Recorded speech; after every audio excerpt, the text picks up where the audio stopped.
Welcome, everyone. Thank you for coming. I'd like to call to order this February 9th, 2026 meeting of Swinomish County Fire District 4 Board of Commissioners to order at, I think we're still at 1700. We are. See, we made it. Yep. Please stand and join me in the flag salute. I pledge allegiance to the flag of the United States of America and to the republic for which it stands, one nation, under God, indivisible, with liberty and justice for all.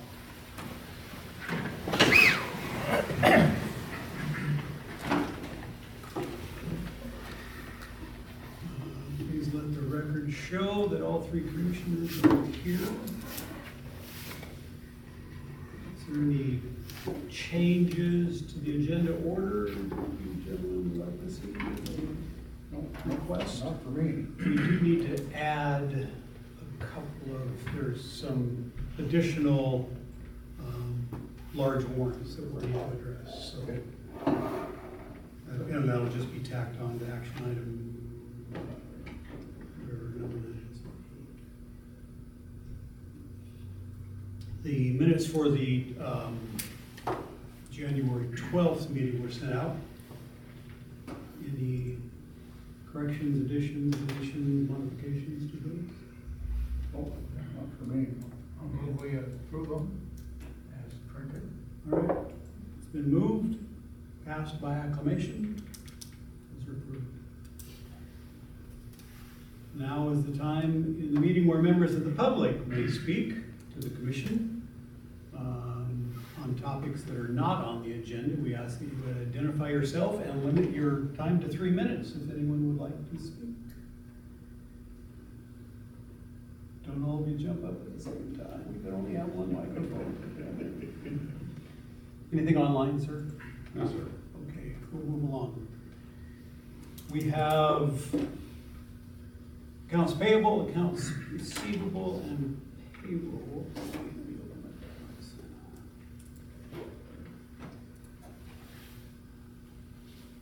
I had a question on the first one that's listed there. On page 13, as I scroll at the bottom, 5084.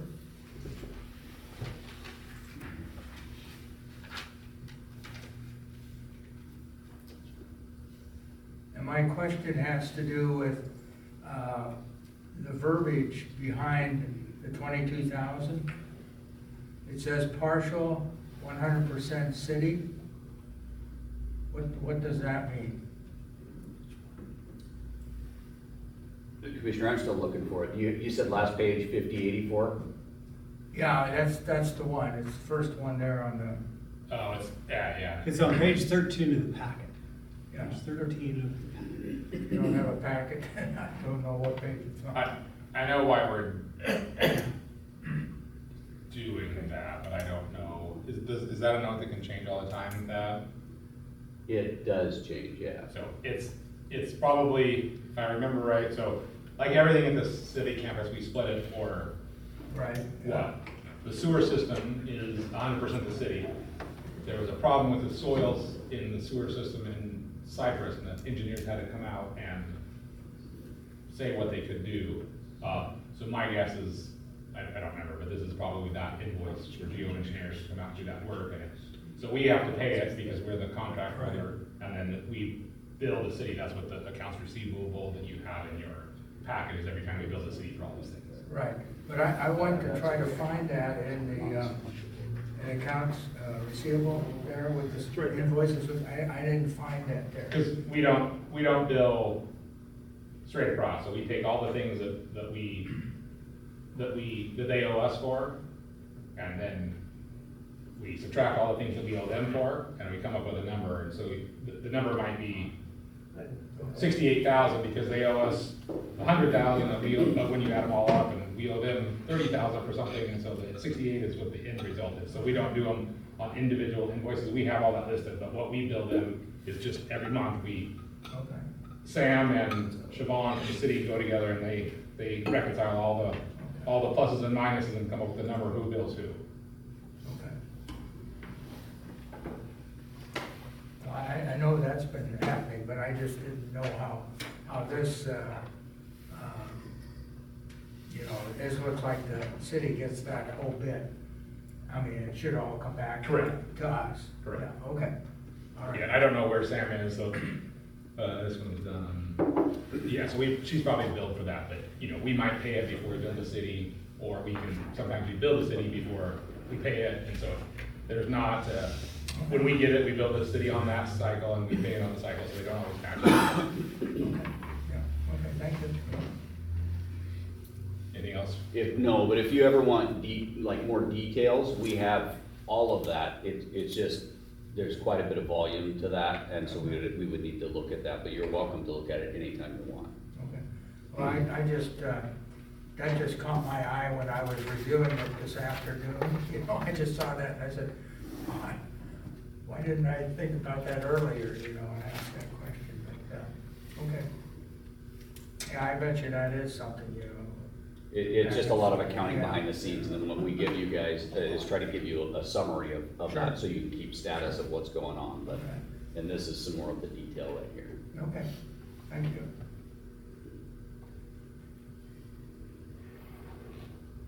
Anything else? Oh, I have one. On page 19 of the packet. And it's line 5117. It caught my eye because I think either last meeting or the one just before, we paid a whole bunch of money to VFIS for insurance, and now we've got another one. Do we know what? Yeah, this in specific, the $26,000 is for vehicles. They split the Oh. vehicles and the buildings Okay, and bill us. Sometimes they bill us separate. I looked last year, they did not bill us separate, it didn't look like, but they have in the past. And- All right. And so the why of it, I don't know, but that is, it is within the budget and is what we expected. so, yeah, okay. And that was gonna be my next question. Okay. So where do we get the money to pay this if we thought it was, got it? Yeah. But we're covered, good. Yeah, we're about $5,000 under budget in that line as of right now, and it should stay that way throughout the rest of the year.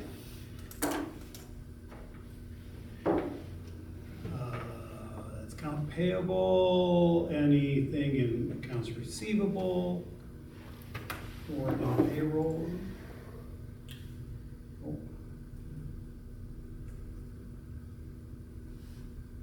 I move that we approve all three of those reports. I'll second. Second, and all in favor? All right.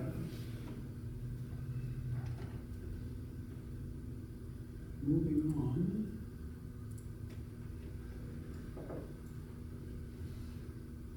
I'm gonna go out on a limb and say our good friend, because he has turned into somebody that's nice to have on your side when you're dealing with all the complexities of a building project.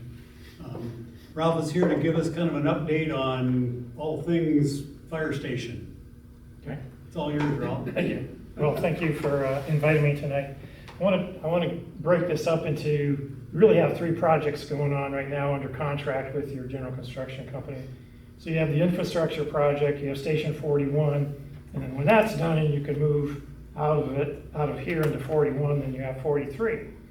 And oh, by the way, you've got a fourth fire station you're getting ready to go do a contractor selection. So I'll go through each one fairly quick, but feel free to ask me questions. So let me talk about the infrastructure project, and let me set context. So Station 41 was a $17,050,000 part of the total contract. Of that, $4.95 million was the infrastructure project. So think about that a second. That's over 25% of that portion of the general construction. So it's not small potatoes, obviously. And as you've been out there and watched this thing since June, it's a very complicated project because it involves sewer, water, storm, the streets, and electrical. I mean, it touches every single base in terms of utilities in that neighborhood. Now, here's the interesting part of it. in terms of what the fire district needed to do to touch those utilities and the road improvements, only 30% of that on the total average was stuff that needed to be done in order to support the fire district. The other 70% were things that the city said, well, while you're here, could you take care of this? Because you're gonna be tearing up the road anyway. While you're here, can you take care of that? Because we need that improved. That's a major undertaking, and that happened in the later phases of design, as you recall. Well, so I think the important thing that we need to keep in mind as we walk through, for example, the reimbursements by the city and the process of getting through the infrastructure is that the fire district's been managing this project for free. Now, are we asking for money? Well, that's not my responsibility, that's yours. But the deal here is it's taking a lot of time, and thankfully we are now to the first layer of asphalt out there. When weather permits, we can try and get the second one down. The important thing about this is you've got Chief Waller and his team managing a complete utility and infrastructure project in which 30% is fire district needed, and the other 70 is for the benefit of the city and the community, and that's a good thing. There's nothing wrong with that. But it does involve a lot more time on Chief Waller's part, the general contractor's part. He's under contract for it, but he's still got work to do, working with the city and getting permits and all that kind of stuff.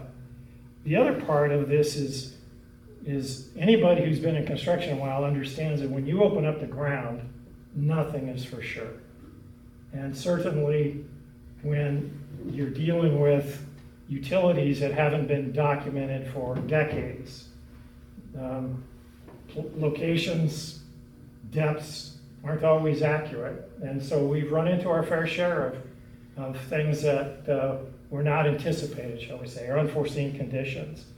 And the fire districts have been really on the ball to resolve those things and keep that project moving, even though there's been hiccups and stops, and getting a team together to say, how do we solve this? What's it going to take? And it's been a really, from my perspective as an advisor to Chief Waller, it's been a full team effort by everybody, including the city.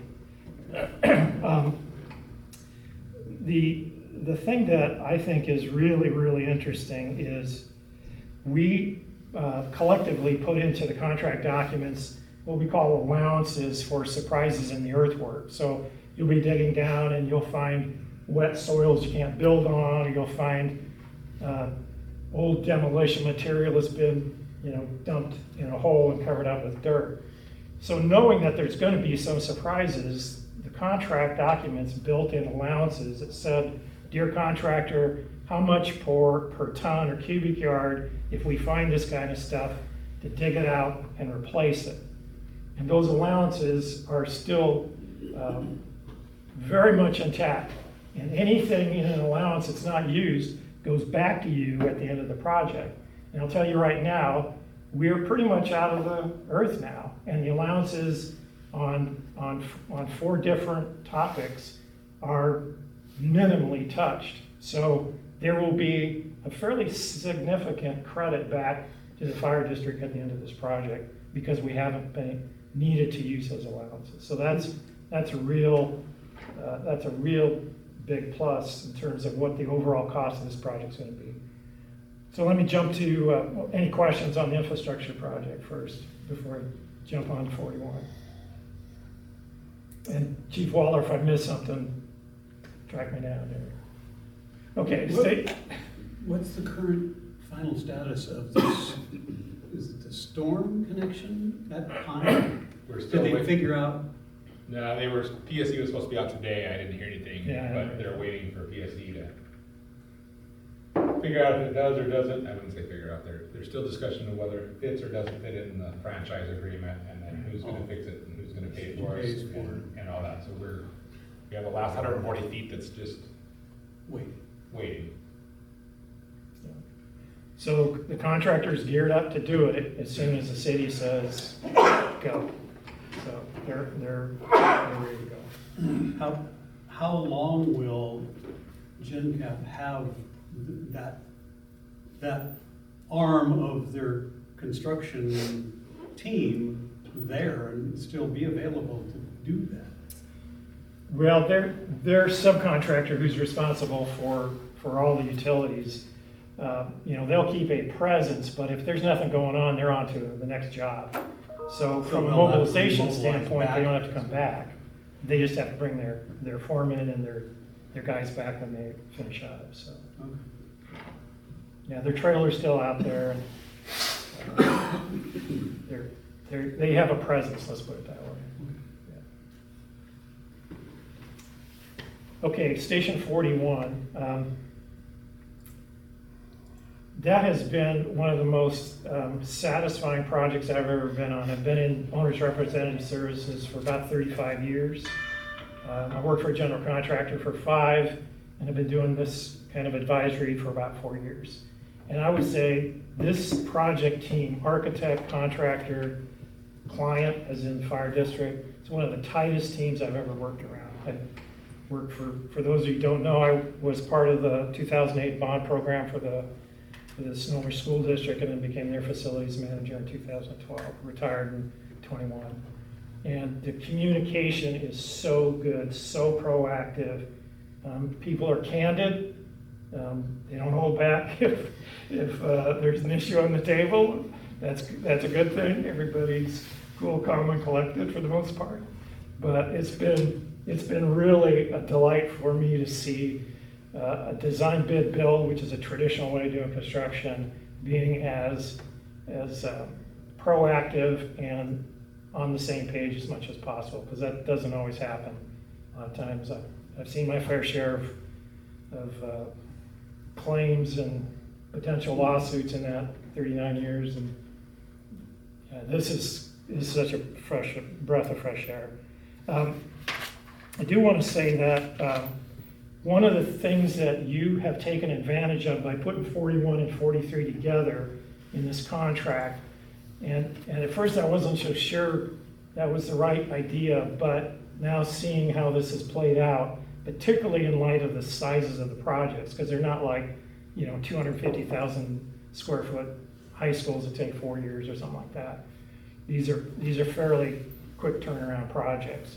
What you're getting, first of all, consistency and continuity from your project team to know the processes when they leave 41 and come over here to 43. You're not doing anything about reinventing the wheel because you got a new general contractor. You know the team, you know how they work, you know your strengths, they know you, super important. They know the architects, so in terms of hitting the ground running for 43, you got it. That's to me, that's one of the best parts about that. Secondly, the contractor, I should say, is doing a lot of advanced procurement of material. So the work that they're doing on 41 to buy materials and get approval on different kinds of things, they're doing the same thing on 43 right now. So they're putting together places to store materials for 43 so that when they can start construction on 43, there's no waiting around. The materials are there, they know what they've got to do, they've done it once before at 41, and they can turn around the building pretty darn quick. Now, getting out of the ground, it's a different story, but that's really to your benefit. There's a lot of, I'm sorry, go ahead. Do you know if they're going to use that same panel process that they use in? And the building walls? Having the walls pre-built? Yeah. Yeah. I would imagine so, just because the site here is much more constrained than it is out I was just there. curious. I should have asked Matt that. Yes, but They don't panelize here, they panelize in a yard. Right. And it's a subcontractor they've used on a lot of their private stuff, and they're pretty darn speedy about it. So fast. Yeah, it moves very, very quick. Yeah, panelization and modular construction is still something that hasn't seen its full potential yet. I've been involved in a couple, and it really is a great way of going if it fits your context. The other thing that I think is really important with this is by doing what you're doing with 43 and 41 together, you're going to have for operations from a cost of ownership, which is 3/4 of the total cost of any project. Construction's about 25%. That 75% is maintenance, repairs, operations, and systems replacement. What you've done with 41 and 43 being together is you're gonna make life a little bit easier for you for the operations side of the house, because it's standardized materials, it's standardized systems, and it's coming for the most part from the same vendor. So you don't have 3 different brands of something to figure out, or in this case, 2 different brands. You've got one brand. So when you go to store parts, or you go down to wherever to go get a part, you know it's gonna work for both sides. It's just 41's a bigger project than 43. That's a big deal from an operations standpoint. I can tell you that's a really big deal when you have 18 facilities. The other thing that it does is, because you've standardized that, your maintenance schedules, for like when you need to change filters, or in this case, clean them, you can get on a rotation so that you do them simultaneously. You're not using one system like a forced air system and then a ground source heat pump, or a ductless heat pump system like 41, where you've got to store a lot of filters or store a lot of different ways of getting your mechanical stuff up to speed. So that really saves you long term. And labor on operations and maintenance is a big cost. People don't always see that because it's always behind the curtain, so to speak. I will tell you, in terms of change order status right now, where we're at on 41, you have a 10% change order contingency, which is standard for a project new coming out of the ground like this. Right now, excuse me, your project is 1.9% of the contract value, or basically 2% of that 10%, or 20% of that 10% has been used for change orders, and we're roughly just shy of 60% complete. That's pretty darn good, because the big unknowns, the big question marks are behind you. All that earthwork on that site, all of that utility stuff. So the big risks are now behind you, and with the speed in which the contractor's getting materials, getting in place, there's not a lot of unknown anymore, and that's where change orders generally come from. So I'm looking forward to seeing both the allowances come back to you, as well as the change order contingency being significantly not used. You can put that money to other things. Okay, schedule status. This is incredible to me. Currently, the schedule, we get a monthly update and 4-week look ahead every week, and I keep track of them. The current schedule update for the month of January, which is just behind us, they're looking at substantial completion by mid-June. Now, contract date is August 17th, so that means they're roughly 42 work days ahead of schedule, or roughly 61 calendar days. That's pretty darn amazing. And the question always occurs, are they going so fast or they're compromising quality? Well, you've got an architect who's on top of quality control, or quality assurance, I should say, and they're making sure quality assurance is there. So the answer to that question is no, you're not compromising quality for speed.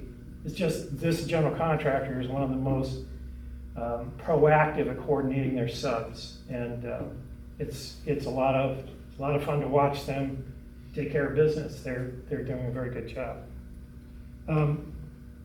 So how does that play out for 43? Well, 43, you can't start until you're into 41. Sooner you get out of here to start construction and demolition, the better you'll reduce your risk of fall weather impacting soils work. So the sooner they get done with 41, the sooner the dominoes start to fall, so you get after 43. And if this schedule holds, there's always surprises in construction. As they say, stuff happens. The sooner we can get after summer work to start the demo of 43 and get the earthwork done. Quite a bit of retaining wall and earthwork associated with 43. I want to get that done while it's dry. Okay. I think you all got a tour today of the site, so you saw the sheet rock going up and the primer, and it just is really exciting to see how fast we're going. All right, so that's 41 infrastructure. Now let's go to your fourth project, which is being done under alternative contract delivery method. I think most of you've been associated with the conversations we've had to date. So the selection process is much, much different. It isn't competitive bid after the design is done.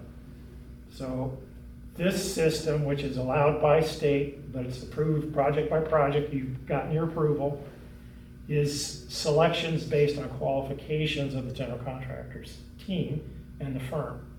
And it's a 3-step process, and you finished step 1, which is written qualification statements responding to a request for qualifications from the contracting community who's familiar with this kind of delivery.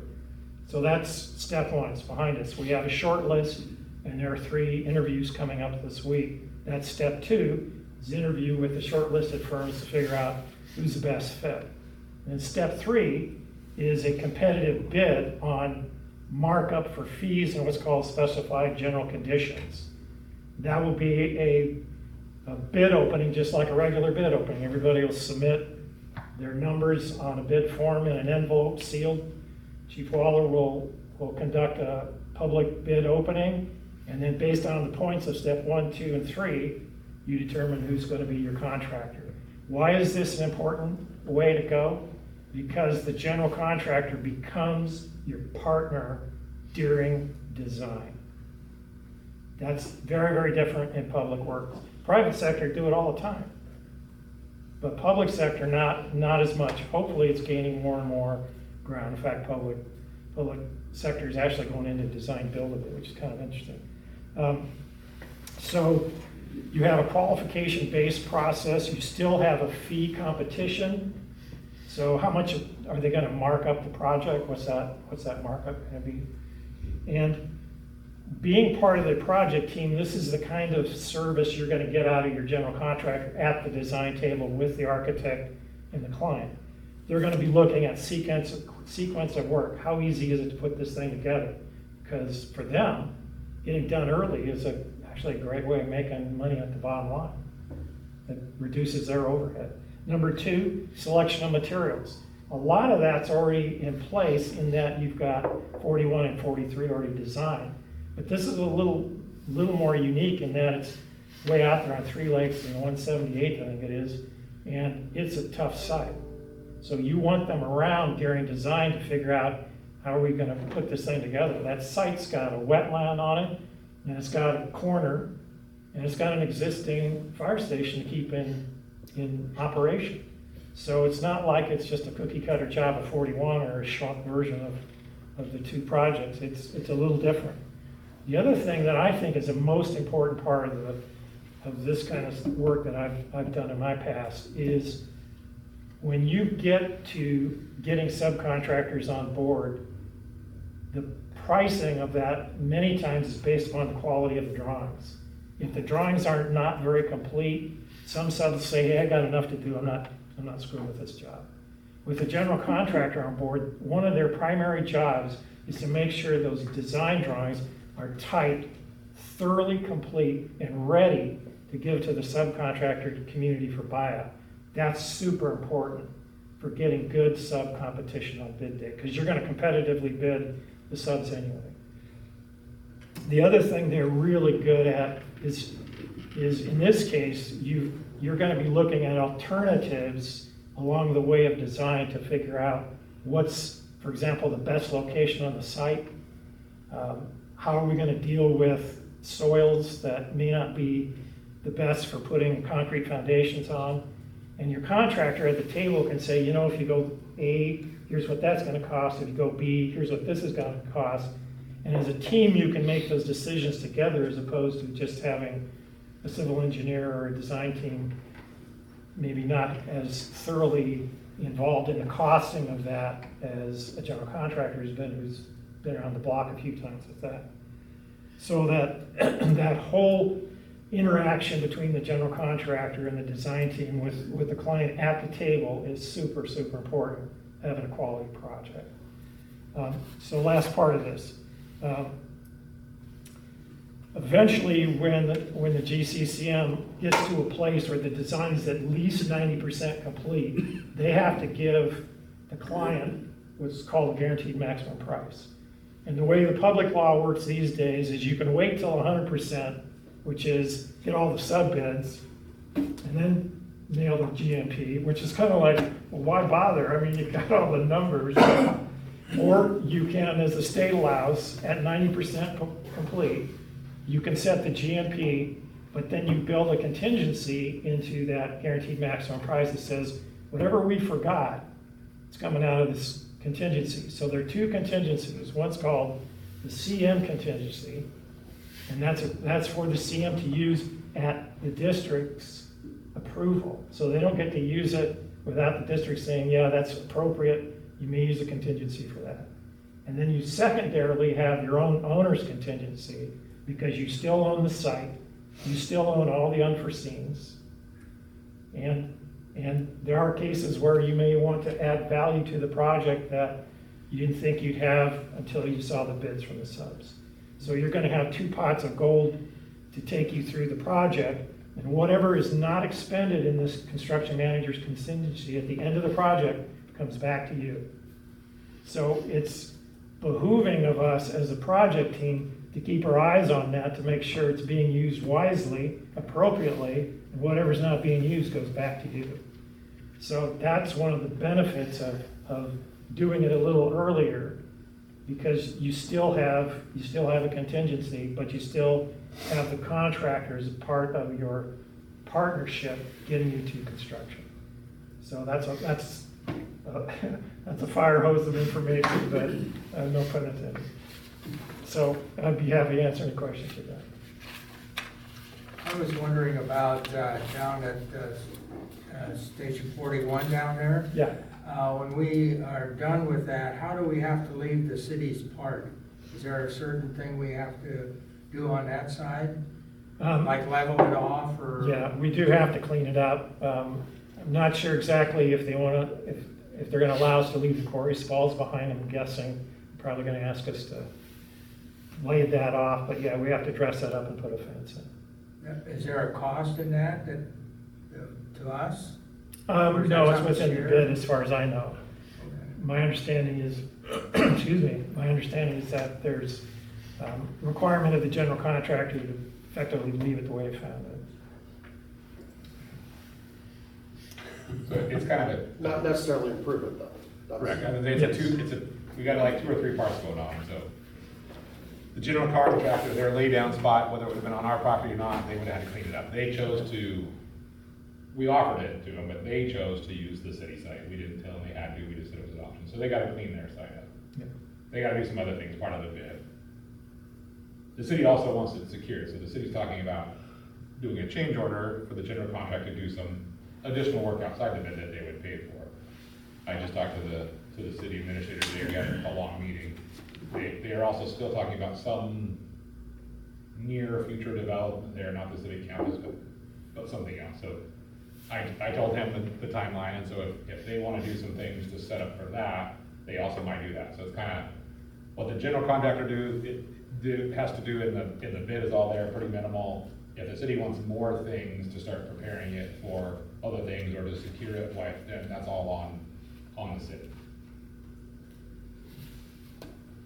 And they'll probably charge back through us? Correct. Okay. We do it through a change order, since we're the contract holder, that all goes through, like you see, I would assume they'd want to do that instead of going out and bidding it. One, they don't have to go through the rigmarole, but it's obviously gonna be more cost effective to have the construction company that's already there doing a bunch of stuff to fit that in as an add-on versus something different. Are there any other things that we're going to need from let's say, the city before we leave the construction site is out of there? That I can think of. I mean, when you're done, the district side of that property is 100% complete. sidewalks, temporary fence comes down, and it's all done. But not necessarily, the city could still keep the fence up on their side, if that's what they wanna do. Correct. Okay. So the comment of leaving the property roughly like you found it. There's a lot of water there. Is that water a result of our construction? And that water now being forced into that one place?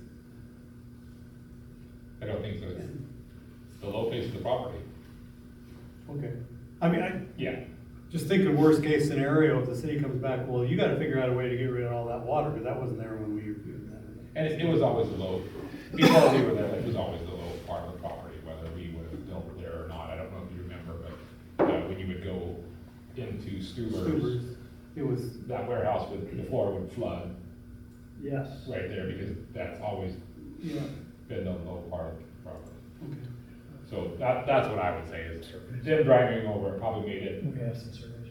lower, right? Because you're driving through that mud puddle, Yeah. not deeper, but yeah, the puddle started with it just because it was simply the lowest point of the property.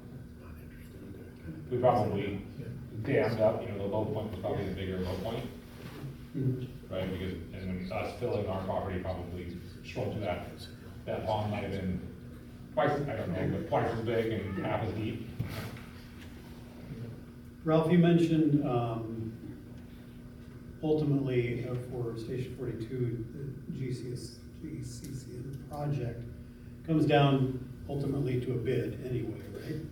At some point, it comes down to subcontractor bids, that's correct. Or subcontractors. Subcontractor bids, So we get the fee from the GC, right. but that goes into the score, is one part of the three-part scoring matrix. So you could have not the lowest cost still come out as the number one scorer because they got so many more points in the other two parts, or the cost was so close, even though they were technically not the lowest, they might come out winner, but it's still scored. Right. And then, so that would be that part of the traditional bid, and then the subcontractors are like a true Got it. bid. Yeah. So one of the things that you rely on your GCCM for as the drawings are being completed is to literally market the project to the subcontractor community to generate interest so that on bid day, when you're bidding, let's say the electrical, you want to get coverage by 3-4 electrical subs. And so it's the GCCM's job to go out there, touch bases to say, this is a good job. It's a clean project. You want to bid on this. Look at the general conditions. They are fair, and generate interest. And you want to do that for every single sub that's got to work on that project. So that part of it is all competitively bid. And just to kind of tie it back to the traditional, I didn't look at all the subcontractors, but the earthworks, the big one for the infrastructure, of all the bids that we got for 41, 43, EWS was in every one but one. Meaning all the GCs went out to bid this project, the 41, 43 infrastructure. EWS came back to all of them as the lowest subcontractor except for one. So just to show you how it'll be very similar. It's two different processes, but it's still similar in the end. The same type of salesmanship and negotiation goes on between those contractors.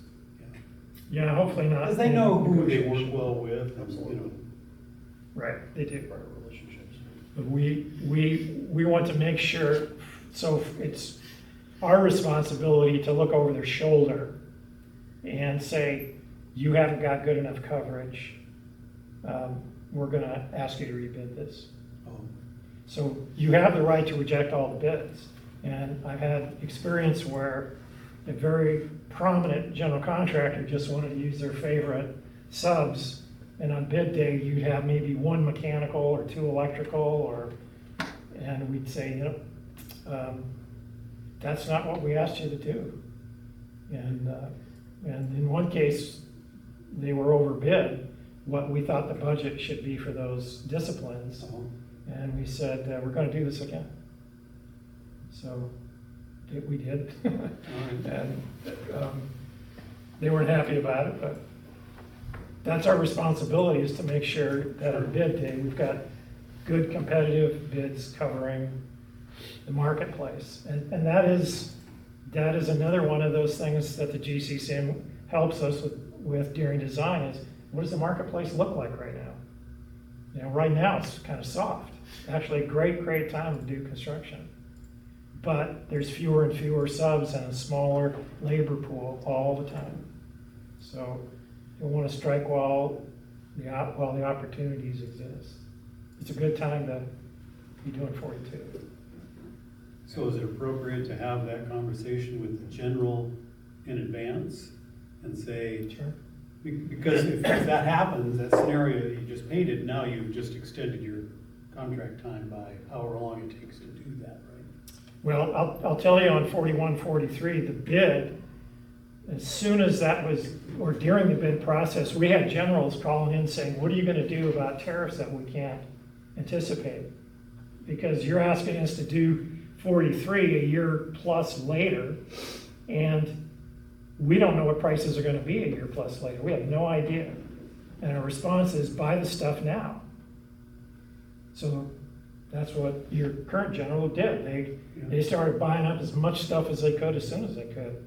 Well, when you have the GCCM on during design and they're keeping their pulse on the marketplace, they can steer things. For example, switchgear has been a headache ever since COVID. And trying to get switchgear on time has generally been a really tough thing. So what do? We buy it early. Get the electrical engineer, get it designed, get over to Snowpud and make sure they're good, and you go ahead and buy it. And so advanced procurement is really important if the marketplace says that this stuff's hard to get. And ditto for permitting. So you need a conditional use permit. We go in this Friday for our pre-app meeting with the county. Then you gotta get a building permit. So what happens if those really stretch out and suddenly we've got some schedule issues? Well, with your GCCM on board, we'll phase the project. Let's get the conditional use permit to a place where they'll give us approval to do foundations. Let's get out of the ground while we can. And that's another benefit of doing it this alternative process. And that's a big deal for me. It's having the ability to phase your construction. So, I'm gonna go on a little rapid trail. It's exactly what you were just talking about. There's been a group of commissioners for the last, since I got elected, that has been working with the county council to try to get some favor for fire districts when it comes to projects like this. for permitting? Yes, because it's always been a nightmare. Yeah. And so we're making some headway. I just hope that you're there next week for the pre-app, is that what you said? I am, yeah, it's this Friday. It'll be interesting to see how that goes. Yeah. Hoping it's not a case study. So it sounds to me like the ground and all that out at 42 is all okay to put a new station on somewhere there. So far, so good. Our big shoe that I wanted to see drop very early on, which we have, is I suspect we're gonna have to replace the septic system out there. Does that soil perk or doesn't it? So we got a septic designer who's done a lot of work in this county up there in early January, I think it was. And they've done 6 tests, and so far the results look favorable for being able to replace a septic with on-site septic. That's a big deal. So, And given how wet it's been, Yeah. In January. yeah. It's all about soil types, Right. permeability. Yeah, permitting for schools, same way. My career of trying to get a conditional use permit in order to get a building permit, in order to start construction. Why, I can understand particularly in particular situations where land use needs to be evaluated before you're given a thumbs up to build there. But in many cases where you're replacing a school on the same site, there should be no purpose for having to do conditional use permit, other than making sure your code current, Yeah, because codes do change. sure. But yeah, that's a headache. Anything else, Tim? I just want to reiterate, I know Ralph touched on it, but we have done extremely well on the change orders on the traditional bid, which is typically less change order than a GCCN. So just don't get lulled into sleep with how little we've had to do change orders in the first two projects when we get to the third one. It's not because things aren't going as well, it's a different process. Particularly if we set the GMP at 90%, there'll be a few things that Sure. were missed, or some things that didn't get in the drawings that should be.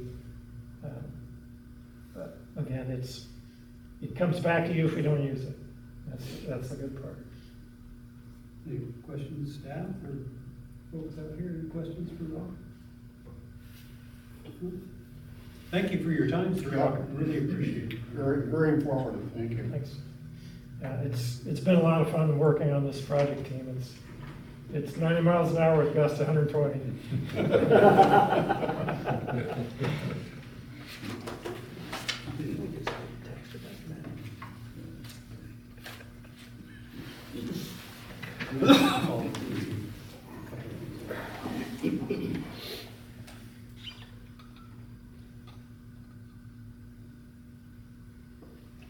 We have some issues with our current staffing software. So we're going to, well, it's just like any other software, you know? It either came out and then didn't keep up with the changes, or it was buggy when it came out and never really did work right, or you buy a new computer and 2 years later it's obsolete, you need to fix it. So I've gotten over thinking that I can buy a hot water heater that's gonna last for 40 years. I'm done, learned my lesson. 10 years? So, although my avocado green washing machine is still working. Take it away. From my GE from 1954. Don't replace it.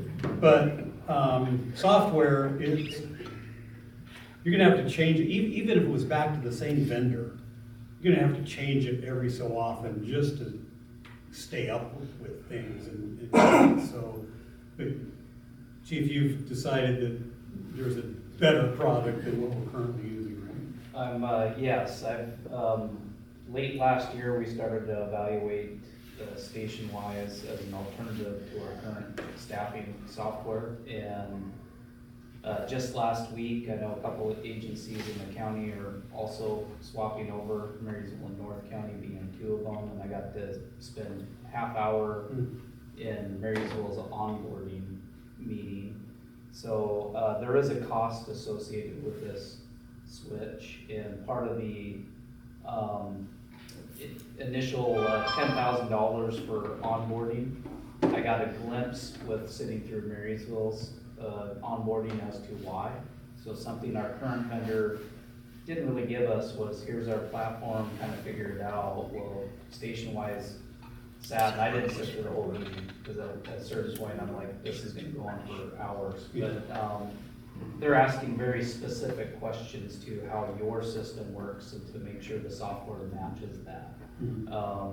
So I think there's some value with that onboarding. Can I stop you for a second? Yeah. You're asking me specific questions to see if their software matches with that. Is this prior to us purchasing this to make sure it works? Yes. Or, okay. Yes. Will they modify it?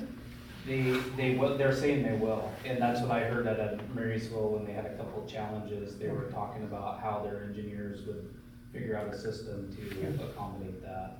So, what I do know and what I told Station-Wise is oftentimes software programs, whatever one you're on is the devil you know. I know the current staffing software we use, we know what the limitations are, we know what the pinch points are.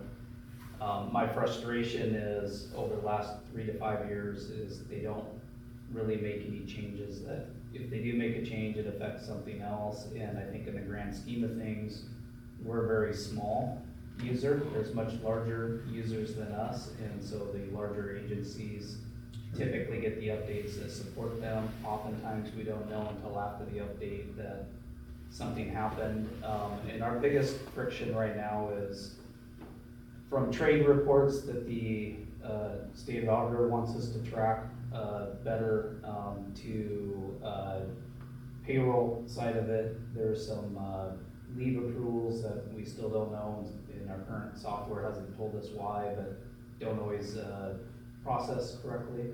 And so it's not as clean and automated as we wanted, especially that link between our current software and our payroll software. So we're hoping with this being an up and coming startup, kind of, they've been around for a little bit, but that we get more of that red carpet treatment. Sure. Tell me what your rules are, let's really figure out how to match this so that hopefully it takes less touches by a human, it's more automated, is the hope. And they seem more receptive to fire service needs and changes. So I was told by Marcus that if you have a problem, you will have a human talk to you within a few hours, not an automated, hey, we received your message and a ticket's been created. Where are they? Chicago. They're mostly Midwest. So Marcus is the one we've mostly been in contact with. His dad is a fire captain, so he kind of grew up in the fire service, but is a program engineer. And so he's familiar with the challenges with the schedules and stuff like that. So I guess what I would caution us, all of us, is that get something new like this, it's not gonna be perfect. agreed. Still gonna be bugs, right? So, we just have to be ready to, probably just a different bug, right? I've been transparent with them on the meetings that the current program, like I said, is the devil we know. It's the unknown of not knowing. But I do believe that it's time. CrewSense, our current platform, is not responsive to, we get pushed off, hey, we're having this issue, and it's, yeah, next update, maybe we can see if we can get something in, and it's just, they're just not responsive anymore. So it's a more of a cost to the district, and the cost that is that I'm asking for to switch over to this includes the one-time fee. There's also the option, if we did a multi-year, if they will give us additional money off. So it's something we could consider. They take 20% off if we signed a 5-year contract on the annual, so that would save additional money if we chose to go that route. So, but ongoing reoccurring cost after we get through that initial setup is still more, but I believe it's gonna deliver more. I've also been involved in all of the meetings, not all of the meetings, a couple of good meetings, and have been reassured that all of the issues that we've had with payroll and compatibility, that those things are or can be addressed, or they've assured us that they've got some experience with that. They do have cities or employers that they work with now that have Springbrook, and so they have experience working with Springbrook. And even to this day, we're 3.5 years in with Springbrook, but we still don't have some of the compatibility things that we were supposed to have when we signed up with them. And it could have happened on the CrewSense side, or it could have happened on the Springbrook side. Their programmers being involved in, and neither one of them have been able to get anything done yet. So it sounds to me like Station-Wise is gonna be motivated to fix those things for us and make streamline, like what Chief was talking about, streamline some of those processes. So I'm pretty excited about it as well. And I don't know about Marysville, but one of the reasons to jump in now is North County uses exactly the same financial software that we do, and it would be on station-wise, we kinda can act as in the buddy system to get them Oh, to help. Motivated to, yeah, help Same help us law, out. same Washington State laws, same, questions? Yeah, I have one. I was looking here, if we purchase this, it said that there's some different discounts here. Are you proposing either a 5-year or 3-year contract for that percentage off? In that, I didn't see that up in the order. You know, I did the worst case scenario, which is basically a 1 year, not knowing where we wanted to land on that, but I would be certainly okay and would recommend, if we did a 5-year, it's a pretty significant discount. But then you have a 5-year contract, so I was debating back and forth on, is the discount worth being kind of tied into a 5-year, or is it year one, you go through a year and then renew at a 5-year? That's kind of the route I was going, is let's do a year, verify, and when the year renewal comes up, then consider saying, hey, this really worked out well, we want to sign a 5-year to get that discount. So that's why it wasn't recommended, is I also want them to have some motivation and not sign a 5-year off the bat, because if we do have issues, I want them to be motivated to keep our business by doing those updates and changes. I know you can't give me an exact figure, but how much time are you currently spending, let's say I'll say a 3-month period, fixing bugs and issues with our current system? Oh man, I'd say between the BCs, myself, and payroll, there's gotta be 20 hours a month at least, between communicating, emailing, hey, BC, you missed this payroll or missed this, probably at least 20. I know just for our vacation selection process, I know for sure they've assured me they can automate that. That would take BCs out of the loop to where the computer can run the whole vacation auction and not tie up a BC for 2 weeks straight on answering an email, checking them. So that alone would be a huge time Because to saver. me, that is, Time is money. that's a big, yeah. You just pencil that in and you go, oh, it answers itself in about 4 Answers months. itself in- Yeah. Yeah. No time at all. And then the other thing, the state auditors, we've had issues with them saying in the past that, hey, you're not keeping track of these swaps and things like that, and if we can take care of that and make it an automated issue rather than.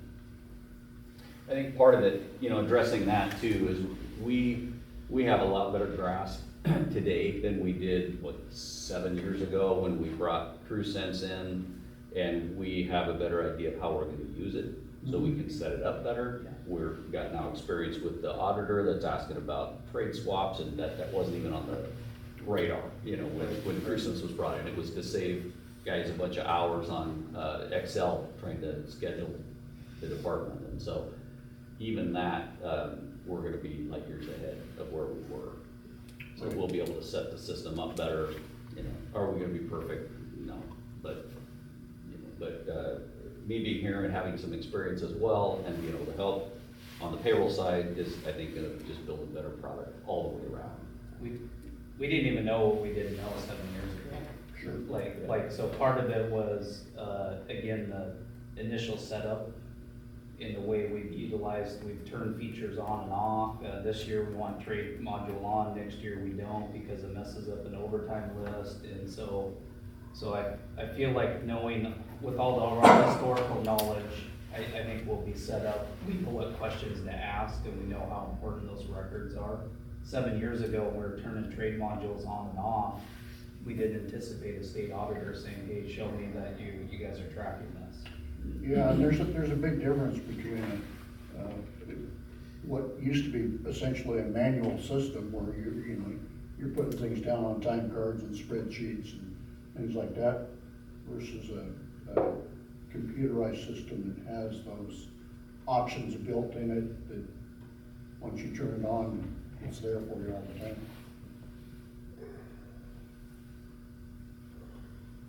Anything else? Nope. I move that we approve purchase authorization 2026.05.4143. And move $19,050 from F70. That'll be general reserves, I'm sorry, general reserves. okay. That's any general reserves, just to clarify. I'll second. All in favor? Aye. Get out the checkbook. Well, I'm glad we've invited Ralph to this meeting to tell us about the money we're saving. Yeah, I know. Yeah, we'll get a few bucks back, we got. We're not getting all of it. Yes, we know you do, Tom. We know you believe that. Not true. Whatever. So we, not too long ago, had somebody go through the servers, right, and see, are they still working? We made an upgrade though on one, or something. We did some upgrades to the hard drives. So the actual servers themselves are still okay, we just need to get them to a new We're gonna home. migrate them. Yeah, Yep, so the Audion, Nick's purchase off that got a quote from Audion and it was really for labor cost. It's not, we've purchased all the hardware at previous meetings. Yeah. So we believe all the hardware necessary, but this is the labor, of Audion to migrate the servers when the time comes down to the new station, for fiber connections, when all the fiber is actually ran to our facilities, they have to go to RLP 42, 44, and 40 in the new station and make sure that it's all connected and communicating together. Okay. Again, I think we got all the hardware for that, it's just a matter of them connecting, troubleshooting their time to troubleshooting those issues. And then also, the labor would be for the actual work once the low voltage people are into the new station. Audion's gonna come through and hook all that system, make sure it's all testing out, Wi-Fi, locution, all that stuff. And to assist with staff and crews once we do the move. So it's kind of encompassing all the hours that they're anticipating to assist with the move to 41 and get all the facilities connected to fiber. so how long will that critical infrastructure be down? It won't. If we do it right, it won't, because we will leave, if the facility's got fiber, they'll leave one server up. They'll take one server down to 41, get it up, once it's up and running, then they'll grab Is there the other, image, right? because we have two. So in a perfect world, no downtime, And when that doesn't Doesn't work. happen, do we, that day. They said if it gets to a point for whatever reason, they're confident they can get it, actually hours. do we have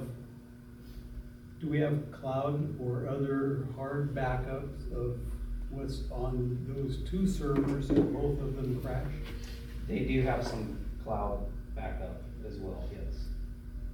I couldn't speak to a high level to it, but I am aware that we do have a cloud. Chief Rader, how long could you go without that system? Without server up, Yeah, I live on the cloud. okay. I exist in the servers as far as payroll but Springbrook is a cloud-based system, Okay, so we've got a backfall there. It's not a problem. so what processes in our operation would fail to function if we didn't go through this? Mostly our files. Yeah, Records requests, Yeah. yeah. So like, we're talking about. Staffing is. Yeah, we're talking about Crucents, that's on the cloud, right? It would just be annoying, right? We couldn't build a packet. Okay, so it's Right. our stuff. Yeah. Yeah, All right. it would not hurt anybody function, it would just, most of us would just be annoyed. It'd be an inconvenience. for Yeah, sure. operationally, it would be, everything is in I would- one phase. I would have to drop down to 75 miles an hour, and I don't do well. That doesn't work. Questions, gentlemen? Yes, I noticed, you didn't mention Station 40 in here.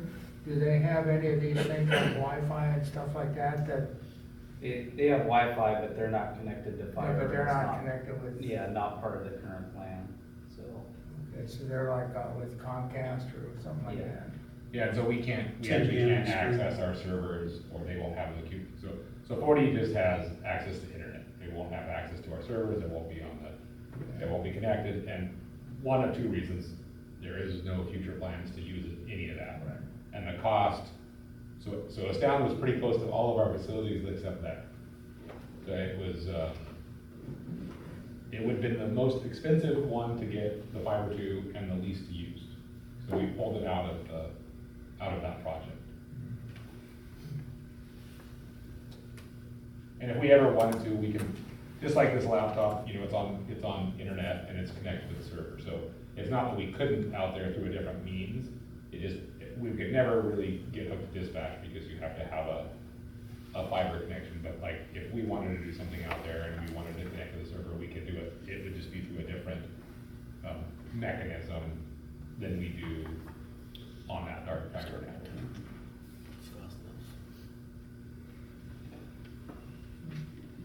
We need to approve motion for that. Purchase authorization 2026-06-641 for to 21,500. I'll second that. All in favor? Aye.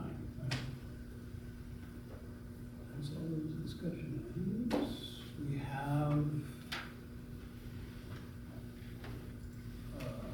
large warrants, a total of 6, I think. There were a couple in the packet, and then we added some. 20, 6, 7, 8, 9, 10. we should do a little sticky note.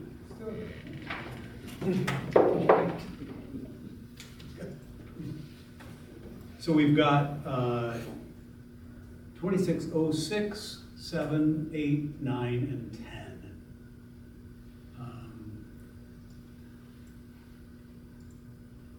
Shauna, is there a? Do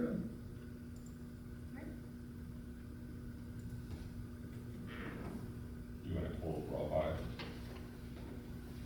Well, no, but I find it interesting that 3 of them are like within a penny of each other. Yep. 3 ambulances. Mhm. Oh, I'm surprised they're a penny They off. should be with me. I was more concerned that they're within a penny, why there's a penny off, but Sean can probably speak well, I to didn't that. have a chance to look at all the numbers that just dumped in my. So we do them as 3, and Sean can speak more to that, but we do them as 3 warrants, because if there's one that we don't like, because they have a big ding in it, we don't pay them for it until they fix it. And these are, you're going down next week?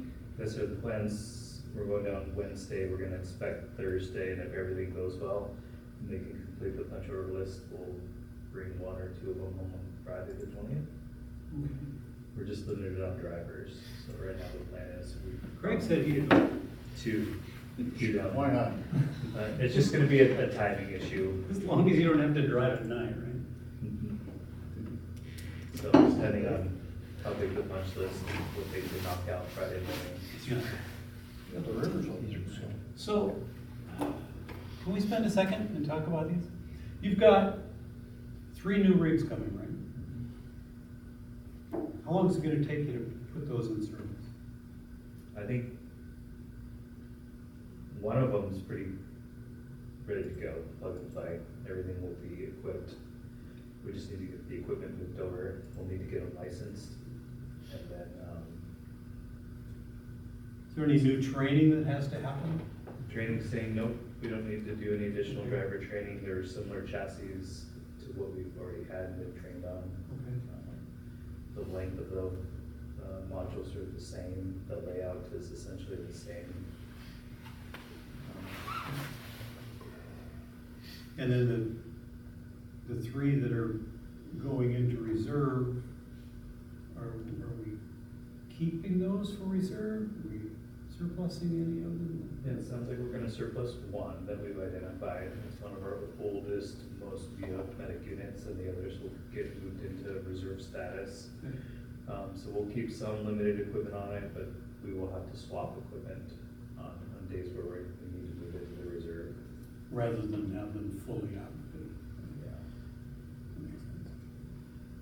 We will probably try to have one pretty close to outfitted so that we can use it for football games, wildland mows. Oh. If we have, extra staffing for a emergency, a holiday, whatever, so one will be closer than the other two. Okay.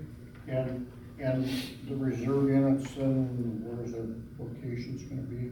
Well, when we're all done with our New station, Okay. the idea is every station will have its own reserve, because we're also gonna be bringing 2 engines to you here in the next couple months. Right.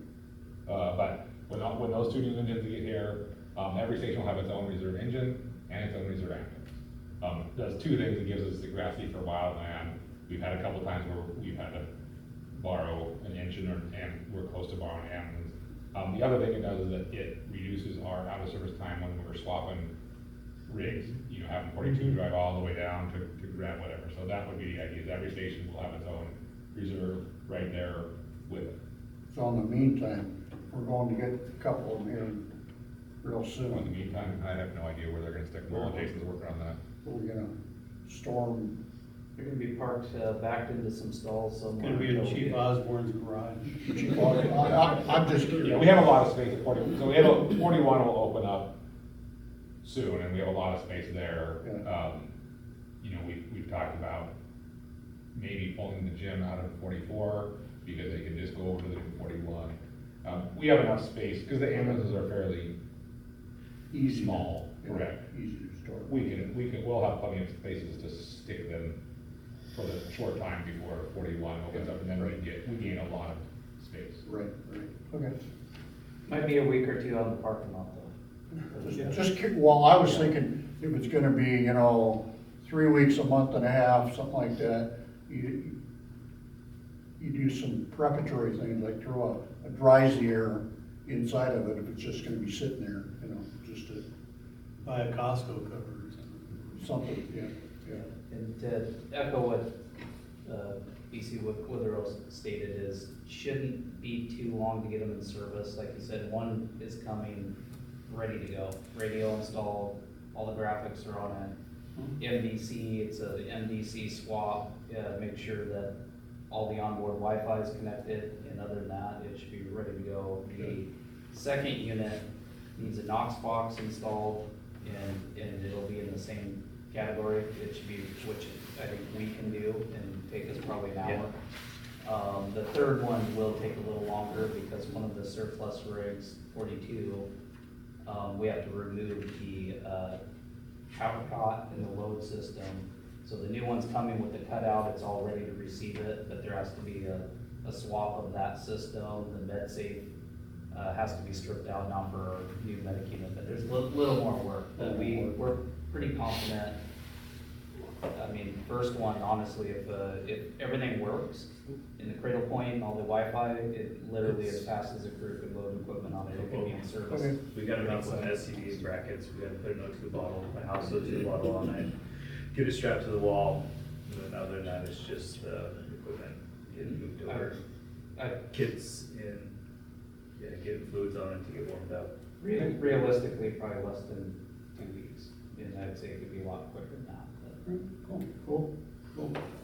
Gonna have a christening or anything, And- photo ops? and- Yeah, I mean, we got it, absolutely, and there's gonna be, there's different equipment on it, like the siren control head's different.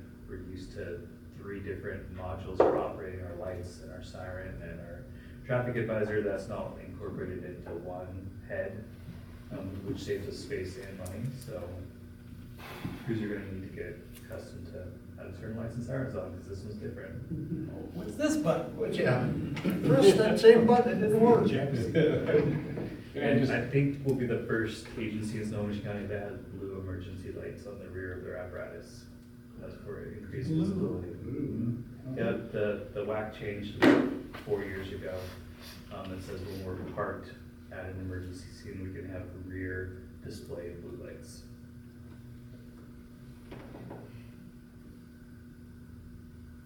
And then, You know, go ahead. there's another rabbit trail. Yeah. You felt it coming. I did, I was pausing, and I thought maybe it was about to come back, I felt like that was a A few years ago, people studied the color of firing.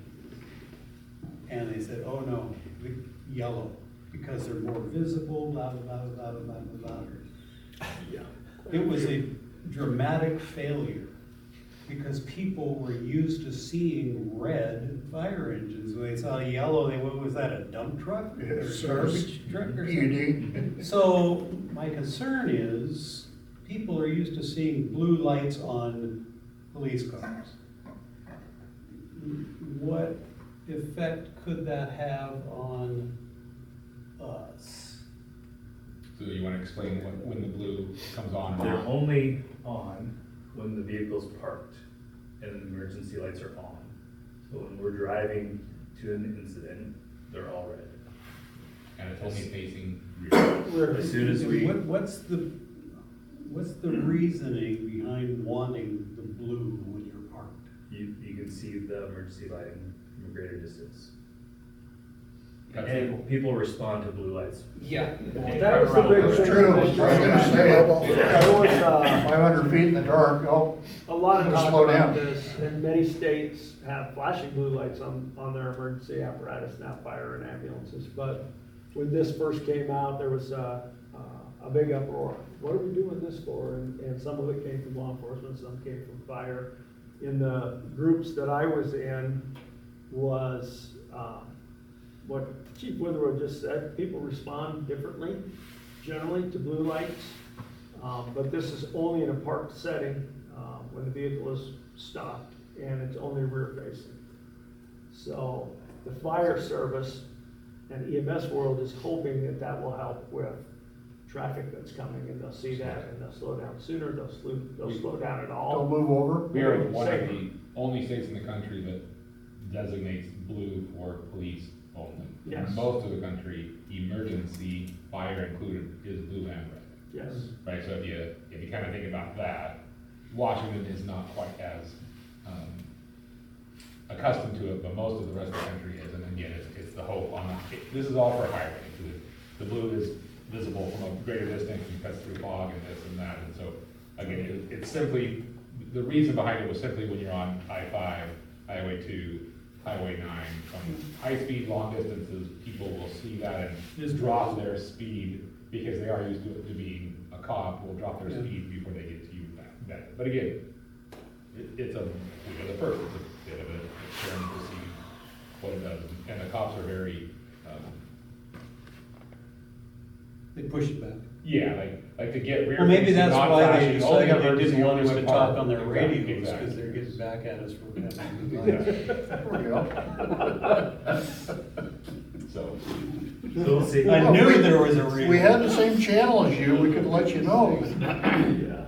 and, one other thing is just for looks, we made the pivot from the Fords after our engine experience to the Chevy diesel, so we, most of the process as we spec these ambulances out, we were gonna put the same Ford chassis, pickup style, but same general chassis on there, and it was sort of a last minute when we got burned and had to do the research from the engine that we pivoted to the Chevy diesel, but it's a pickup chassis, but just the appearance from going from what we have now to that, they're going to look a lot more substantial than our current ambulances. It's gonna look like it's more like the Kodiak, even though it's not that big of a chassis, but it's Chevy design needs for this, the whole hood, quarter panels and all flips up, so you have 100% unimpeded access to the engine for maintenance costs. Nice. So, Well, Which means you don't have to remove the cab to get the motor out. that same transition happened when they went from vans to a cab chassis, and now it's going cab chassis to this big semi truck. yeah. I move that we approve. Any other comments? I just get one more comment. We also carried through the graphics and the design and the paint scheme through to these 3 pneumatic units. That way it looks like the most recent engine that's been delivered. From 41, that color set? Yep, and we're carrying that forward as like our standard Got the design. Panther 4 on Mhm. Cool. Panther, the door logos, we've done some slight tweaks to it. Mostly the color of the ribbon on the door logo, right? Because that was the only white thing on the engine that got brought up, so we were able to get that slightly colored.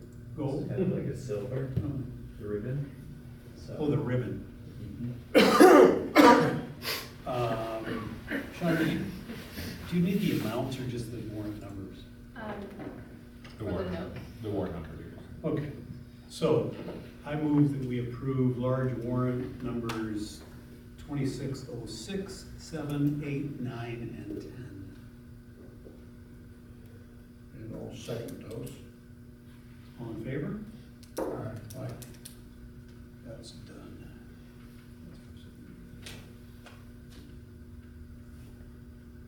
Make sure I do everything.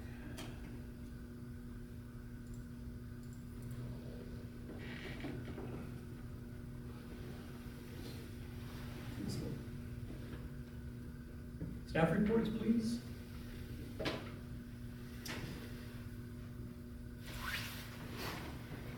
I will, probably hear a repeat of, previous meetings with, I wanna say that we got a lot of great people doing a lot of great things, and I got a few here in attendance tonight, so our EC group and training division, certainly have been, putting in their time on extra projects. I know, MSO Bromley has been extremely busy all the way through December and January with EMS recertifications, both for current members and getting the new employees recognized at the county and the state.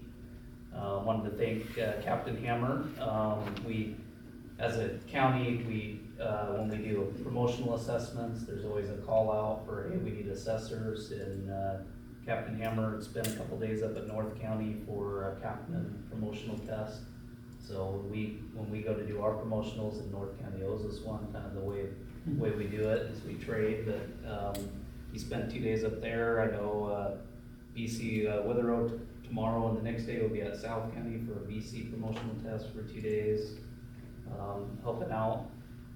Post Academy was completed mid-January, so all the 25-2 recruits have been assigned to shift work and are currently working through their shift assignments on probation.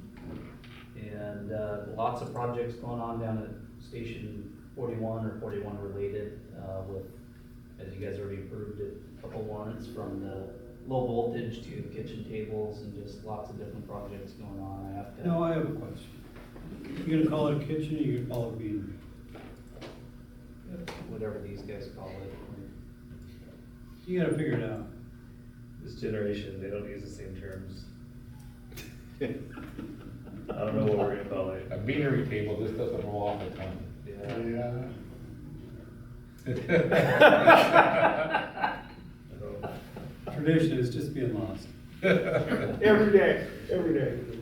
And then I wanted to just highlight that we did, because we're doing a good job interviewing and getting part-timers through the academy, but we have lost 3 of them. So 3 out of the 25-2 class, 1 got hired at Mount Vernon, and 2 just got picked up at Marysville. So 3 out of our 6 have been employed full-time at other agencies. Good for them. Yep. Congratulations. Yeah. Good for them, and then I got the hours Can I ask a reported. question about that, just so I'm clarified? So then, they're supposed to pay us back? Yeah. For the training, and, For the academy. how does that happen if they're not here? Do They, you send them a bill or something Yes. like that, or how does that work? We send- No, I'm yes, sure- we send sure an it's invoice. We send them an invoice monthly, so it's part of our exit interview. Okay. We cover it when we onboard them. We go over all the goods, pros and cons, and say if you're to be picked up somewhere other than Snohomish before your year's up, you will owe the prorated amount of, we take the actual academy cost, divide that by the 12 months and whatever that balance is.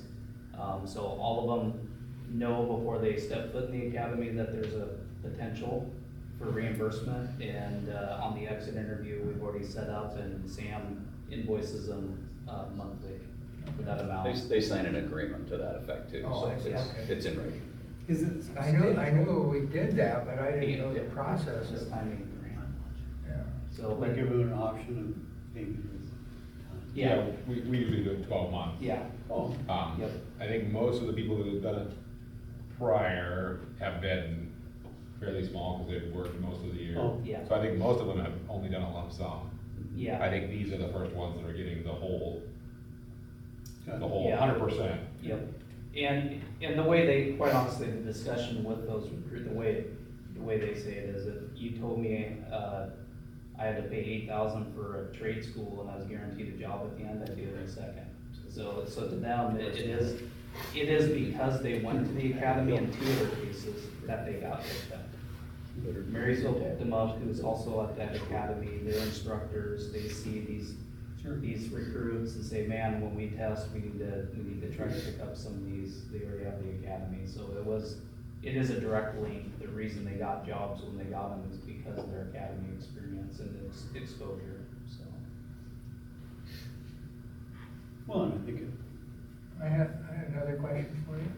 How much mutual aid do we receive from the districts around us? You always say how much we're giving, but how much are we receiving on a monthly basis? Or can you track that even? We haven't tracked that in a while. I can tell you I feel like our mutual aid exchange, it used to be we received a little bit more than we gave, not substantial, but we generally received a little bit more. With the opening up of the dedicated medic, dedicated engine, there's less need. I believe if we ran those numbers, and I don't have them for you, I think we're getting probably less, and we're probably closer to even mutual aid exchange because of the additional units. We track that on a yearly basis, so it's in our annual report, so we should be getting that done somewhere in the April timeframe. It'll be in there for 25. It's just not, the way Jason is pulling out is a little different, and it's not, it is easy, well, I don't even think you can pull it out the way you're doing it, and then it's not easy for him to use what Sean and I do on the yearly basis. We're trying to work with the person that's helping us to get that on a more monthly basis, but it's just not, we're not there yet. So Jason uses ESO, it's really easy to look at that way. ESO doesn't even have the data to look the other way. We use the CAD once a year to do it in our annual reports, and we're trying to get that down to a quarterly or monthly or as we work it down. But you'll see it here in a couple months, but it'll be for the year. The reason I ask is, you have that app that's on the website that people can look at. And every once in a while, I'll see things like 83 on there, or 13 or something like that, So I'm assuming that's, helping us because it's in our area. And I know you just have the major ones listed here Yeah. that we help because we go out on other things as well. And, Yeah. If you followed, on Pulse Point, if you followed Surfer in South County and other agencies, periodically you'll see our units show up on theirs yeah. as well. I feel like the mutual aid is probably gonna be a lot closer than what it was maybe a year or so ago, just because of the run cards and because of the additional units. We have a whole nother layer in town that we didn't have before, so we can cover a few more calls before mutual aid has to come in. It feels like Medic 43, I've seen them as far up Highway 9 as Maltby Road, and I don't remember too often seeing that, so I feel like we're providing, I bet it's closer to even. Okay, well, thank you. I'd like to circle back around just briefly to what you're saying about the part-timers that have gone. I think it's a good reflection on you and training, that you've selected the kind of quality individuals that as soon as they get through recruit school, somebody buys them Yeah. You know, it's unfortunate that we didn't Yeah. get to, you know, but it tells me that the system you're using is working. I agree, and I can take no credit other than the oral boards that were put together to evaluate the candidates, are clearly picking quality candidates, Yeah. because Keep they're it not up. sticking around for too long.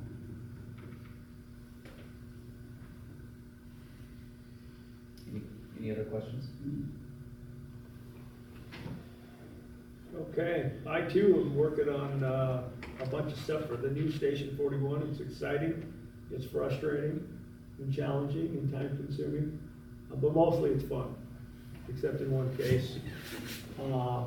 Worked with Neil this year. Only reason I want to say this, great story, renewed our ambulance license for the fire district. And it's a pretty simple process. The state sends you out some documents, and they say, fill out these documents and resend it. So I did, and everything went great. And we got our ambulance license back. The only thing is they forgot to send us our ambulance license. So, and they said, so I called them up, and of course the man was out sick. But he got back to me, and he says, oh yeah, you're supposed to get a license for each of your ambulances as well. I forgot, sorry. So we got it. So, end of story. All of our stuff is licensed and we're ready to go through 2028. Other than we'll have to do a new process when BC Withrow gets us our ambulances. Working with Tulane Bay has been going really good with the apparatus maintenance program. In fact, rig in there today just for general maintenance, but that is going very well. The fire program, we're into year 4. We have to do a complete rewrite of our safety improvement plans. So our safety committee is working on that. BC Withrow is working on our life scan for our annual health checkups for everybody, which is super important and excellent. Will that be in here again? Where's it gonna be, Sean? We're gonna change it, it's gonna be in this building, but we're not gonna occupy this room if we can avoid it at all. We'll have the lobby as a staging area that we can still utilize this room.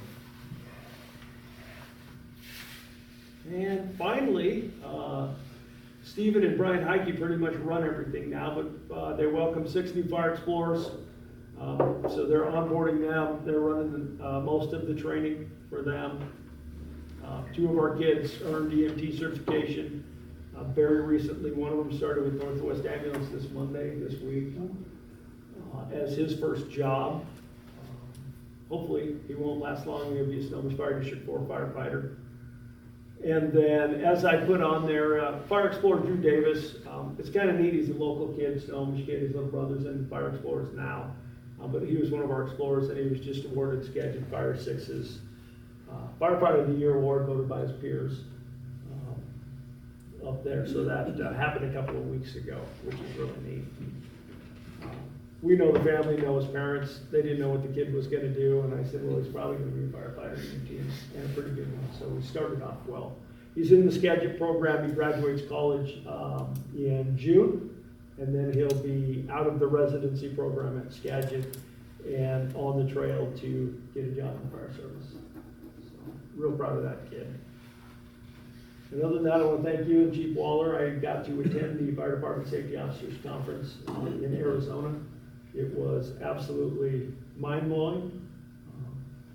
Some of the science, the research that's going on for the safety of firefighters, the health of firefighters, and in particular what the state of Arizona themselves are doing. And it's, I'm just going to say it, it's things that our fire chief has been talking about for 3 and 4 years here in this county, and they're doing it, and it's just really exciting. I look for a lot more to come out with the overall health of firefighters, the sleep studies, the cancer research, the cardiac stuff. Like I said, I walked out mind-blowing. I was down with Frank Ferrari from Everett Fire. We took different classes and then did some general sessions together, and just amazing. But thanks for the opportunity to go down there and do that. Any questions for me? Yeah, I was wondering, excuse me. I just have a comment. It's interesting. It seems like Arizona, Phoenix is, but specific, has always been kind of right out there on the edge, safety stuff. I'm just curious of why. It just, well, that could be, chief. You know, It's a it part was of it. money, yeah. Yes. I think, you know, there's a lot to be said about Chief Brunacini. I got to know the man and do some things with him over the years. But he was kind of the tip of the spear with a lot of things, from apparatus staffing to firefighter safety and response, all of that. And they seem to have a lot of money down there. Yes. And they don't like spending it. I'll never forget a quote from him. He was teaching a safety class at Emmitsburg. He says, first thing to remember, don't hang around with people who are always bandaged up. It's just a classic, Yeah. you know, oh, there's a good safety idea. Richard, sorry. I was gonna ask you, you also have facilities here, and when I mentioned Station 40 before. Yes. What are we actually doing with that place now? Are we storing? I've got my RV parked in there. Don't you know? You got your RV, okay. He's in the middle of Washington Washington. Hills, look at it. I don't know, I'm serious, you know. Yes, we have, reserve apparatus in there at the Okay. moment, which is perfect.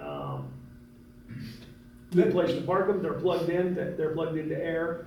Our maintenance, facilities items currently from here most of them are in there now, but that's where that stuff is going to go. And then our chaplain's apparatus will be parked out there, and then supplies that are currently in the shed will be moved out there. It's all gonna be on a temporary basis, but right now it's storage. Richard, while you were gone, no, there was a pretty lengthy discussion with the chief and Evan and Craig and I about keeping that station or selling it. And we made the decision to keep it, just because it was scheduled to be sold, right? Well, Whereas looking at me. At the end, when 42 is done. Yeah. Yeah. So, we're not sure, at least I'm not sure, what the ultimate status of that. I mean, you know, back in the day, it was built because it was felt that there was gonna be all this growth out there, and that growth never happened because no one would pony up the money to put sewer down Riverview Road. If and when that ever happens, then that could still be a very viable location for a fire station. How long do we hold on to it? I don't know. Yeah. Well, just so we keep it in good repair, you Yeah. know, things like that, and, you know, I know a few years ago, we had problems with the pasture, remember that? So, I don't know if that's an issue anymore or anything like that, you probably got that taken care of, but. Yep, that's been resolved. I remember that was sort of an issue, so, yeah, I'm just wondering, you know, if we got a good handle on the situation, and it sounds like it's being used, good manner here, and, some of that stuff will probably move over to 41, will it, or not? It'll move to 44 when 44, yes. 44 moves out to here. But we probably need to remodel, update, fix when it's out. So the likely way it's gonna go is we're gonna move, you know, here to 41, and we'll keep running down to 44. 44 will move up here. You guys will need to evaluate what, if anything, do we need to do long-term maintenance, right? Because when it's empty is the best time to do it. What do we need to, if we're gonna run chaplains and the maintenance out of there, do we need to make any modifications to the building when it's out, right? So that might take a year. When that's all done, that's why we always said at the end of 42, then the maintenance and chaplains are scheduled to go back there, whether they modify it or not, but I would assume we wanna do something.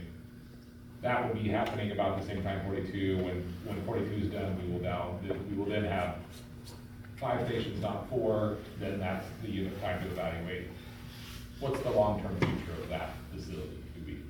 Do we keep it? Do we just bulldoze the station so we don't have to maintain it, but keep the land? Do we Because that's put money into it?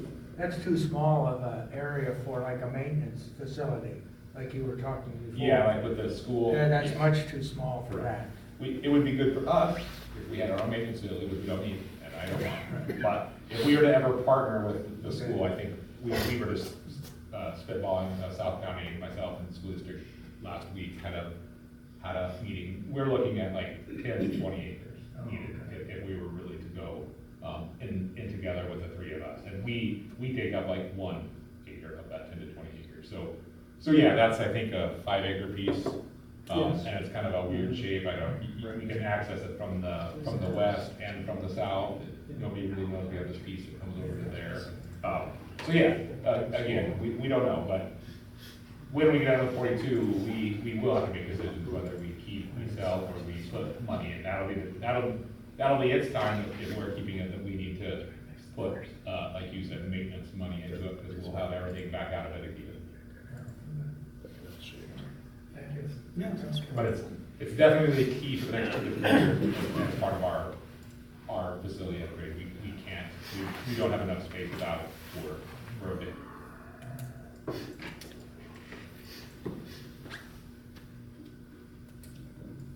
Okay, I don't have anything prepared for you guys. You all know I just came back today from a couple of weeks of vacation, but I did want to give you a quick report about what happened while I was gone. Sam and Caitlin both stepped up, and the things that we've done to prepare for me being gone, they went well. They did a great job, stepped up and took all the approvals and all the steps they had to do, the things that I normally do. I do have some catch up, but they took care of the big things. And in banking and stuff, banks get real persnickety about process and signatures and forms and all that kind of stuff. But all that stuff went well. And How that does was it feel to be unnecessary? Whitney, I think DC,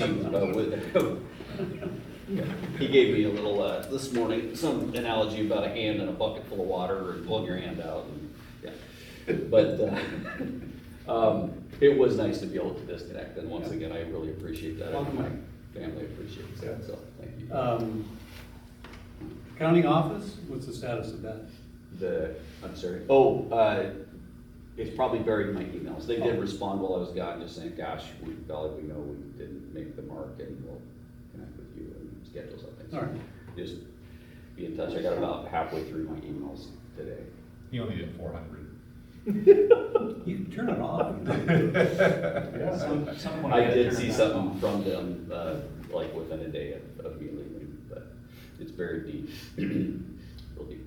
Anyway, so accolades to them, and I appreciate the work that they did, and stand by on the SAO thing. I mean, I wouldn't want a meeting to go by without me mentioning the SAO and the audit, so. Tell them thank you for us, from us. I will. You're doing such a good job. All right. I will. You'll see him tomorrow morning, I won't. Chief Hill, Yes, sir. I'm assuming that's your name. I'm not sure I recognize you. Well, there's a reason for that. I've been gone. So, actually, the bulk of my time here recently, a lot of it has been due to ICC training and testing up and down the West Coast here. So, I've got one more module to complete, and I'll be a certified fire marshal. It's been about 5 straight weeks of studying and then testing after that, which has been reasonably mind-numbing. Why that's important, as you know, we've just gotten rated by the ICC. WSRB. WSRB, my goodness gracious, here we go. So. How many acronyms can you All read? plenty, trust me.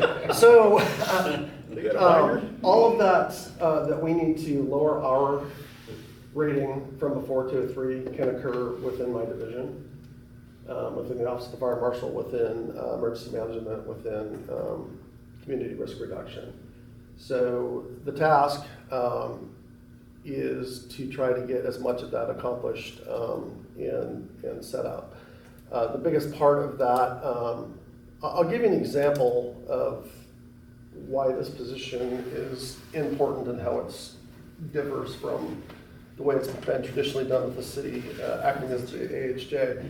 Down at 1001 Avenue D, which is where Jimmy John's is, T-Mobile, there's a dentist office there, et cetera. It's traditionally been one of our frequent flyer buildings. I think we went there 8 or 9 times just in January. Got several emails from the crews, which is great. They're recognizing the fact that there's someone here to start working with it, and they're all alarm system-based problems. After digging into it, the system had not been tested since 2001. The system was completely offline. It's in very, very poor shape. We were able to track down ownership, which was difficult. We were able to impress upon them that their certificate of occupancy was at risk by not having their system up and running, and we were able to get the system fixed. Bottom line, it was basically a cellular communicator that was bad. The system needs a lot of work still, certainly. But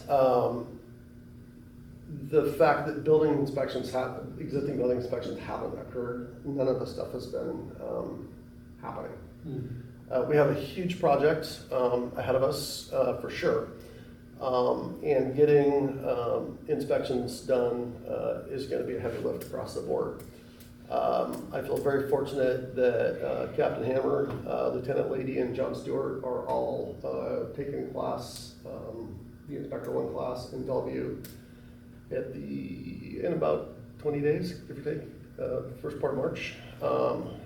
And they'll be learn how to do inspections and get certified that way. Part of the WSRB's rating criteria is basically time and grade gives you a larger percentage of your points. So with the maximum points per inspection being given to people that are A, certified, and B, have 5 years of tenure, basically being certified. That's how you get your maximum amount of points. So the earlier that we front load this process with me being plans review and fire marshal certified, some folks getting that process going, get them their certification. That's going to help us when we get re-rated down the road. So the difference between having somebody certified and non-certified is about a 70% swing in those how they evaluate the individual inspections. So depending on how we build the program, when we go through and basically make a 3-tiered system for the building. So 7-Eleven, that's a pretty cut and dried, easy, your basic commercial inspection. And then you move into nursing homes and the more complex things like buildings like that. That's where somebody with more experience and more credentialing behind them, behind their name, will get more credit for that. Moving into community risk reduction, the tracking of who is delivering the programs, the tracking of the students, whether they're adult or children, in that full spectrum, and the actual material that we're teaching. All of that has to be very intentional, and it has to be driven towards what our problems actually are, that we're actually seeing in our community. So last year in Snohomish County, I'll give you an example, it was window falls for children. That was a huge community risk reduction focus for the entire county, and that was based on metrics that were parsed out of data of actual run volume. Now we're pretty small, so we don't have huge data sets to pull from. But we know, for example, just in the last year, we've had at least 3 lithium-ion based fires. So we need to spend time in the community risk reduction addressing that. And that's how we attain more points through the WSRB. We also know that we had a historic flood, right? So we need to spend time teaching our citizens how to be resilient, self-reliant, all of those things, which is why we're doing the Ready in a Year program that Alex is spearheading, which is also why we're helping the city out with their initiative called Resilient Snohomish. It's a capstone project through FEMA that the city is spearheading, but we're gonna support that through our current program that we just are rolling out now, which is the Ready in the Year. So it's a, Chief Waller just met with Chief Alanis, and it's just a continuation of our emergency management initiatives that we've started with the city and that are actually part of the ILA. So we focus a lot on the Office of the Fire Marshal as, you know, kind of the heavy lift of the ILA, but emergency management and community risk reduction, it's a three-legged stool, and we can't ignore the other two. So a lot of stuff going on. Alex has been a tremendous help, certainly with a lot of those things, along with, you know, her main job is records. We've got a great social media team. We've passed South County as far as followership, and all that social media is fun. It's kind of interesting to do, but the real reason we're doing it, as I've said before, is to use that platform to get our message out when it really counts, and that was very, very apparent during the flooding. Chief Waller was doing interviews with USA Today. National platforms were contacting us, and that was all based solely on our reach. We had several posts that, you know, had millions of views. So it all ties together. It's a heck of a lot of work, and sometimes I'm sinking, sometimes I'm swimming. But we've got a good group of folks here, and people are starting to step up and take interest. My overarching message, though, especially with the Fire Marshal's office, is to make it function for operations.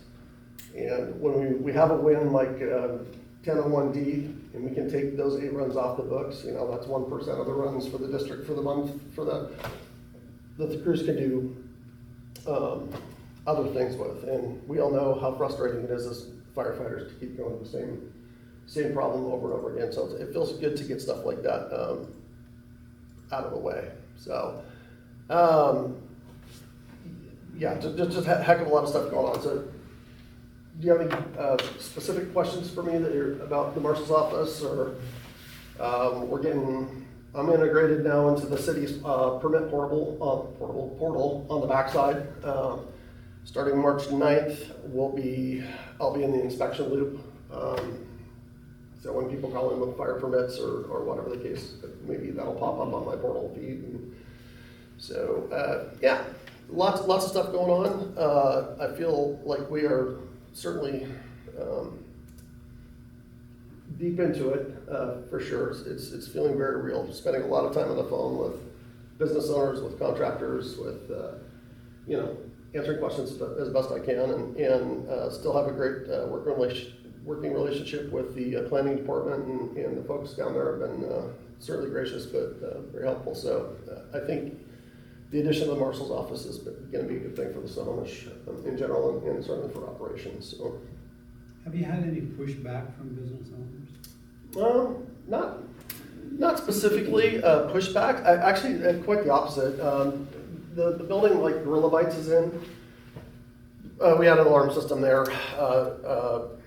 a few weeks back, and I got a notification from one of the crews, and I ended up getting a hold of Bob Hart, who owns the complex. It's a condominium. It's kind of a complicated thing. He owns all commercial space down below. But he was all on board about, you know, getting a hold of all of the tenants in the building, and we have a meet next or 2 weeks from now.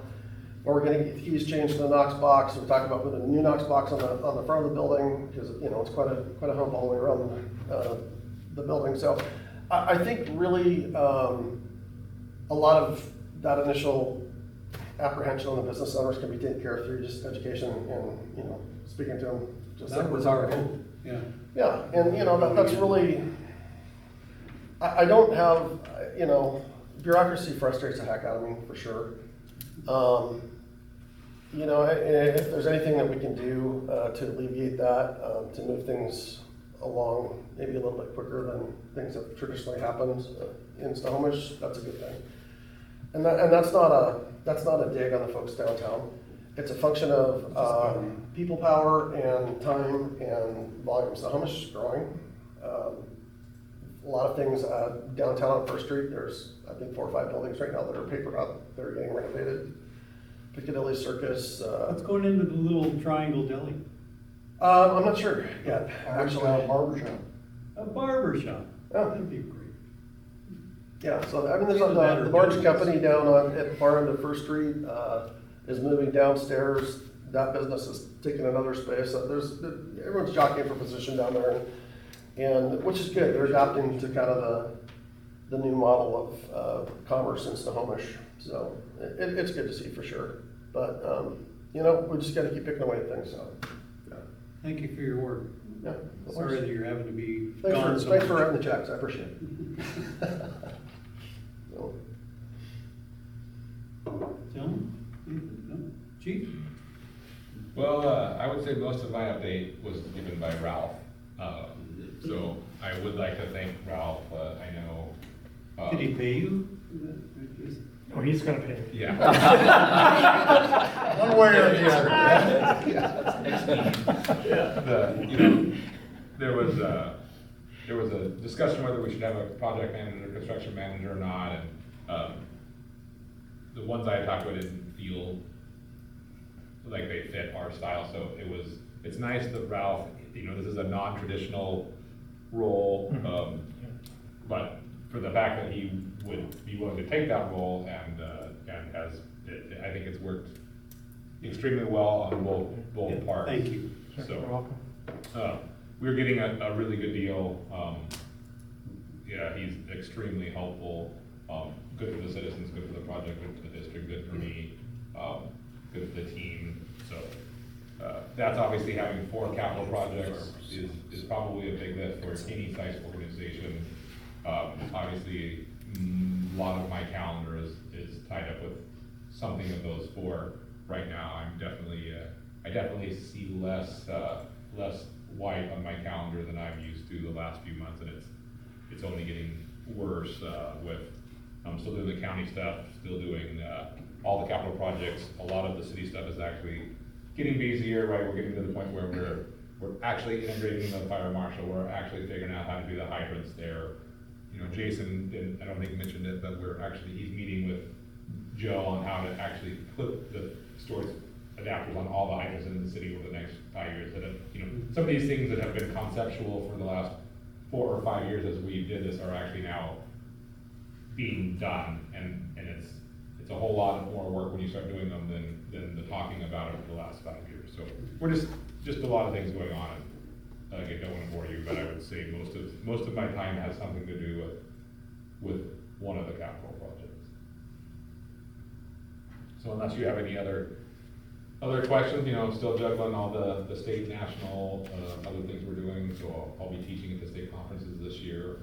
On safety stuff? On strategic budgeting. oh, Yeah. So please come to my presentation. I know it's riveting. Safety would have been so much more fun, but maybe in the future. So yeah, that's most of my things. So where are you gonna be teaching this? At the Fire Chiefs Conference in Wenatchee and the Conference Conference in Spokane. More public bodies. We have a conference in Wenatchee coming up for the fire chiefs? Oh, for Chiefs. the fire chiefs? Yeah. Chiefs. Not for the fire.